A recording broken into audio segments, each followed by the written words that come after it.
Kumpiyansa si dating presidential spokesperson Atty. Harry Roque na hindi siya mapapauwi ng Pilipinas kahit pa humingi ng tulong ang Department of Justice sa International Police o Interpol. Ito'y kasunod ng inilabas na warrant of arrest ng Regional Trial Court Branch 118 ng Angeles City kaugnay ng kasong qualified human trafficking na may kinalaman sa operasyon ng Lucky South 99, isang pogo hub sa Porac, Pampanga. Gayunpaman, bakit po hindi ako natatakot? Kasi Interpol po, International Police Organization. Hihingi sila ng tulong na arestuhin.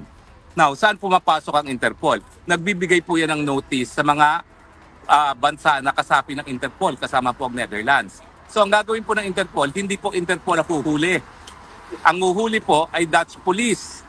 Now, bakit naman hindi gagawin ng Dutch Police yan? Dahil alam po nila na meron akong asylum.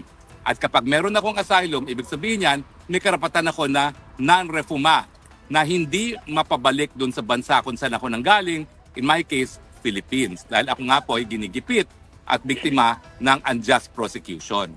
Kasalukuyang nasa Netherlands si Atty. Harry Roque at naghain ng aplikasyon para sa political asylum dahil umano sa political persecution sa kanya sa Pilipinas. Ayon sa kanya, hanggang ngayon ay wala pa siyang natatanggap na kopya ng nasabing warrant of arrest. Sinagot din ni Roque ang issue sa likod ng pagpapakalat ng tracker team ng PNP-CIDG para siya ay hanapin at arestuhin, kasama ang kaniyang kliyente na si Cassandra Ong at 48 iba pa. Kung may warrant of arrest ako, ba't hindi nila ipakita? Nagsimula pa raw sila ng search, mga tracker teams. Hello, ayan yan ang pulungan ni Tatay Digong. Narito si Harry Roque, nag-a-apply ko ng pera para magkaroon pa kayo ng tracker team. Ano yan? Kaya kayo bumuo ng tracker team para hanapin ako para may pondo na makurakot ninyo.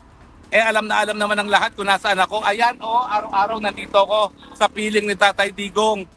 Nauna nang sinabi ng Department of Justice na maaari nilang ipaaresto si Roque sa pamamagitan ng diplomatic channels, kabilang na ang pakikipag-ugnayan sa Interpol. Ryan Lacanlale, UNTV News and Rescue. Diyos ang aming sandigan, serbisyo publiko ang aming pinahahalagahan.